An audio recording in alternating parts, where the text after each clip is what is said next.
نحمدہ ونصلی ونسلم علی رسولہ الکریم اما بعد فاعوذ باللہ من الشیطان الرجیم بسم اللہ الرحمن الرحیم۔ ہمارے آج کے لیکچر کا موضوع ہے صلح حدیبیہ اور بیعت رضوان۔ حدیبیہ کا تعارف۔ سب سے پہلے ہم یہ دیکھیں گے کہ حدیبیہ کیا ہے، حدیبیہ کس چیز کا نام ہے۔ مکہ معظمہ سے ایک منزل کے فاصلے پر ایک کنواں ہے جس کو حدیبیہ کہتے ہیں۔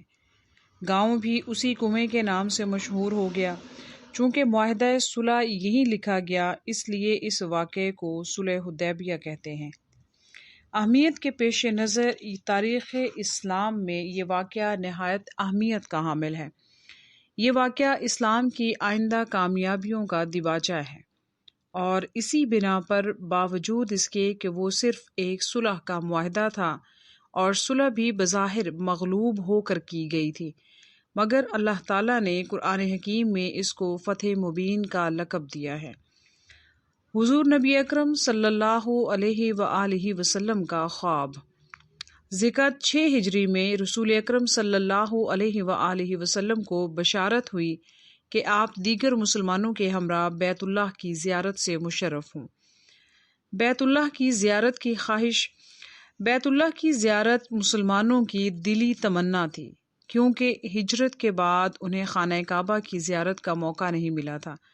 مذہبی عقیدت کے ساتھ ساتھ مہاجرین کا وطن بھی مکہ معظمہ تھا۔ ان میں سے ایسے بھی صحابہ کرام تھے جو خود تو مدینہ چلے آئے تھے، لیکن ان کے اہل و عیال اور دیگر عزیز و اقارب ابھی تک مکہ میں تھے۔ حضور نبی اکرم صلی اللہ علیہ وآلہ وسلم 6 ہجری میں 1400 مسلمانوں کے ساتھ عمرہ کی نیت سے مکہ روانہ ہوئے، اور اس خیال سے کہ قریش کو جنگ کا شبہ نہ ہو یہ احتیاط فرمائی کہ احرام باندھ کر قربانی کے اونٹ ساتھ لے لیے۔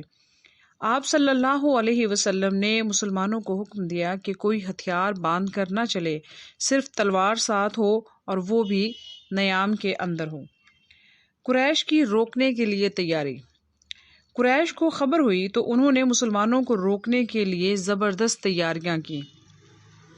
انہوں نے پیغام بھیج کر تمام متحدہ قبائل کو جنگ کے لیے جمع کیا۔ خالد بن ولید جو ابھی مسلمان نہیں ہوئے تھے، تھوڑی سی فوج کے ساتھ پتہ لگانے کے لیے آئے۔ انہوں نے قریش کو جا کر اطلاع دی کہ مسلمان غمیم تک پہنچ گئے ہیں۔ ان کے جانے کے بعد مسلمان آگے بڑھ کر مقام حدیبیہ میں جا کر ٹھہر گئے۔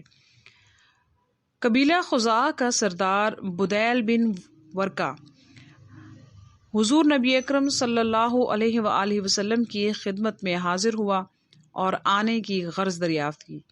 حضور صلی اللہ علیہ وآلہ وسلم نے فرمایا، صرف کعبہ کی زیارت مقصود ہے۔ بدیل نے قریش مکہ کو کہلا بھیجا کہ مسلمان لڑنے کے لیے نہیں آئے، صرف عمرہ کا ارادہ رکھتے ہیں، مگر قریش نہ مانے اور کہا کہ ہم کسی صورت میں بھی انہیں عمرہ نہیں کرنے دیں گے۔ بیعت رضوان۔ حضور نبی اکرم صلی اللہ علیہ وآلہ وسلم نے حضرت عثمان رضی اللہ تعالیٰ عنہ کو کفار سے بات چیت کے لیے مکہ بھیجا۔ وہاں ان کے بہت سے رشتہ دار تھے۔ قریش نے حضرت عثمان رضی اللہ تعالیٰ عنہ کو مکہ میں ہی روک لیا۔ اس سے مسلمانوں میں یہ افواہ پھیل گئی کہ حضرت عثمان کو شہید کر دیا گیا ہے۔ حضور نبی اکرم صلی اللہ علیہ وآلہ وسلم کو سخت صدمہ ہوا۔ اس سے پہلے یہ یہاں پر ذکر کرنا بہت ضروری ہے کہ جب حضرت عثمان کو قاصد بنا کر، ایلچی بنا کر رسول اللہ صلی اللہ علیہ وآلہ وسلم نے قریش کی طرف بھیجا کہ وہ آپ انہیں جا کر بتا دیں کہ ہمارا مقصد صرف اور صرف عمرہ کرنا ہے، ہم جنگ کرنے کی نیت سے نہیں آئے۔ حضرت عثمان کو چونکہ ان کے خاندان کا، ان کے قبیلے کا بڑا دبدبہ تھا، روب تھا، تو حضرت عثمان سے انہوں نے کہا کہ عثمان، ہم آپ کو اجازت دے دیں گے کہ آپ زیارت کریں، لیکن ہم رسول اللہ صلی اللہ علیہ وسلم کو اجازت نہیں دیں گے۔ حضرت عثمان نے بہت خوبصورت جواب دیا۔ حضرت عثمان فرماتے ہیں کہ جو زیارت میرے آقا کے بغیر ہو، میں وہ عبادت نہیں کرتا۔ تو حضور نبی اکرم صلی اللہ علیہ وسلم کو سخت صدمہ ہوا۔ اس موقع پر حضور اکرم صلی اللہ علیہ وآلہ وسلم نے ببول کے ایک درخت کے نیچے بیٹھ کر سب جانثاروں سے بیعت لی کہ جب تک عثمان کا قصاص نہیں لیں گے اس جگہ سے نہیں ہٹیں گے۔ اس بیعت کو بیعت رضوان کہتے ہیں۔ بعد میں معلوم ہوا کہ حضرت عثمان کی شہادت کی خبر غلط تھی۔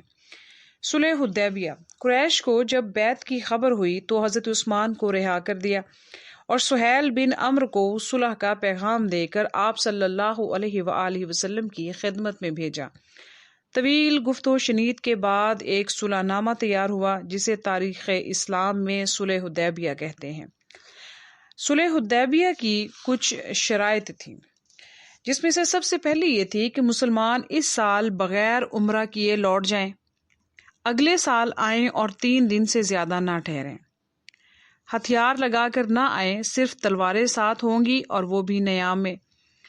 مکہ میں جو مسلمان پہلے سے مقیم ہیں ان کو مسلمان اپنے ساتھ نہ لے کر جائیں، اور جو مسلمان مکہ میں رہنا چاہے گا اس کو وہ یہاں کے قیام سے نہ روکیں گے۔ اہل مکہ یا مکہ کے مسلمانوں میں سے اگر کوئی شخص مدینہ چلا جائے گا تو مسلمان اسے واپس کرنے کے پابند ہوں گے، اور اگر کوئی مسلمان مدینہ سے مکہ چلا آئے گا تو اسے واپس نہ کیا جائے گا۔ قبائل عرب کو اختیار ہوگا کہ فریقین میں سے جس کے ساتھ چاہیں معاہدہ کر لیں۔ صلح کے بعد حضور نبی اکرم صلی اللہ علیہ وآلہ وسلم نے قربانی کے اونٹ ذبح کر کے بال ترشوائے اور احرام کھول دیا۔ بظاہر اس صلح نامہ کی تمام شرائط مسلمانوں کے خلاف تھیں اور اس پر بہت سارے صحابہ کرام پریشان بھی ہوئے، لیکن رسول رحمت صلی اللہ علیہ وسلم کی سیاسی بصیرت اور اللہ رب العزت کی پوشیدہ مصلحت اور حکمت کی وجہ سے خاموش رہے، جس کا بعد میں اندازہ ہوا اور اس کی جو اہمیت ہے وہ کچھ عرصے کے بعد کھل کر سامنے آئی۔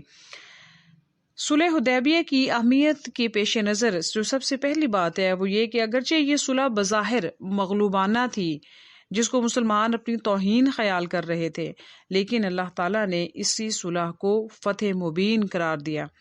اللہ تعالیٰ نے اسی وقت سورہ فتح نازل کی، اس سے مسلمان مطمئن ہو گئے۔ اشاعت اسلام کہ اس صلح سے اسلام کی تبلیغ و اشاعت میں نمایاں ترقی ہوئی۔ اس دوران جتنے لوگ مشرف با اسلام ہوئے اس سے پہلے کبھی نہیں ہوئے تھے، کیونکہ مسلمان مکہ میں آزادانہ آنے جانے لگے تھے۔ اس میل جول کی وجہ سے قریش نے دھڑا دھڑ اسلام قبول کرنا شروع کر دیا۔ فتح مکہ کا پیش خیمہ ثابت ہوا۔ یہ معاہدہ فتح مکہ کا پیش خیمہ ثابت ہوا، کیونکہ قریش نے تنگ آ کر معاہدہ توڑنے کا اعلان کر دیا اور مسلمانوں کو حملہ کرنے کا موقع مل گیا۔ مسلمانوں کی امن پسندی کا ثبوت۔ یہ معاہدہ مسلمانوں کی امن پسندی اور صلح جوئی کا ایک واضح ثبوت تھا، چنانچہ اس کا اثر ہمسایہ قبائل پر بہت اچھا پڑا۔ انہوں نے مسلمانوں کے ساتھ دوستانہ معاہدے کرنے شروع کر دیے۔ مسلمانوں کو ایک طاقت تسلیم کر لیا گیا۔ قریش کا مصالحت کی گفتگو پر اترنا اور اس حقیقت کا واضح ثبوت تھا کہ انہوں نے مسلمانوں کو اپنا ہم پایا اور ہم پلہ تسلیم کر لیا ہے۔ اس صلح نامے نے فریقین کو عرب معاشرے میں مساوی مقام دے دی۔ یہودیوں کی سرکوبی۔ قریش سے صلح کا معاہدہ ہو جانے کے بعد مسلمانوں کو دوسرے دشمنوں سے نمٹنے کا موقع مل گیا۔ صلح کے 3 ماہ بعد یہودیوں کا سب سے بڑا مرکز خیبر فتح ہو گیا۔ اس کے بعد فدق، وادی القریٰ اور تبوک کی یہودی بستیاں اسلام کے زیر نگین آ گئیں۔ اس طرح یہود کی قوت ختم ہو گئی، اسلامی حکومت کو استحکام مل گیا۔ جنگوں کا سلسلہ ختم ہونے کی وجہ سے حضور نبی اکرم صلی اللہ علیہ وآلہ وسلم کو یہ موقع مل گیا کہ وہ اسلامی ریاست کو مستحکم کر لیں۔ اس معاہدے کی روح سے قریش مکہ نے مدینہ کی اسلامی ریاست کو تسلیم کر لیا۔ امن و سکون کی فضا قائم ہو گئی۔ صلح حدیبیہ کے معاہدے سے جنگوں کا جو سلسلہ شروع ہوا تھا ختم ہو گیا۔ مسلمانوں کو امن و سکون نصیب ہوا اور وہ مطمئن ہو کر زندگی کی دیگر مصروفیات میں لگ گئے۔ یہ معاہدہ مسلمانوں کی امن پسندی کا واضح ثبوت تھا۔ عمرے کا حق تسلیم کر لیا گیا، یعنی صلح حدیبیہ کی روح سے مسلمانوں کو بیت اللہ کی زیارت اور عمرے کا حق مل گیا۔ اس سے عربوں کے دلوں سے مسلمانوں کے خلاف نفرت کے جذبات سرد پڑ گئے۔ انہوں نے تسلیم کر لیا کہ مسلمان بھی دین ابراہیمی کے پیروکار ہیں۔ بادشاہوں اور حکمرانوں کو دعوت دین کی آزادی حاصل ہو گئی۔ صلح حدیبیہ کے بعد آپ صلی اللہ علیہ وآلہ وسلم نے پڑوسی ممالک کے حکمرانوں اور بادشاہوں کو اسلام کا پیغام پہنچانے کے لیے خطوط لکھے، جن کے بڑے دور رس نتائج ہوئے۔ اس کا ایک بڑا فائدہ یہ ہوا کہ حضور صلی اللہ علیہ وآلہ وسلم کو سرزمین عرب سے باہر اسلام کی دعوت پہنچانے کا موقع مل گیا۔ یعنی صلح حدیبیہ تاریخ اسلام کا وہ تابناک اور روشن باب ہے جس سے فتح مکہ کا دروازہ کھل گیا اور مسلمانوں کو پورے عرب میں ایک آزاد اور ایک مستحکم ریاست بنانے کا موقع بھی نصیب ہوا۔ دعوت دین کی اشاعت میں بھی ترقی ہوئی اور مسلمانوں کو مکہ میں آنے جانے کی آزادی حاصل ہوئی، اور اسی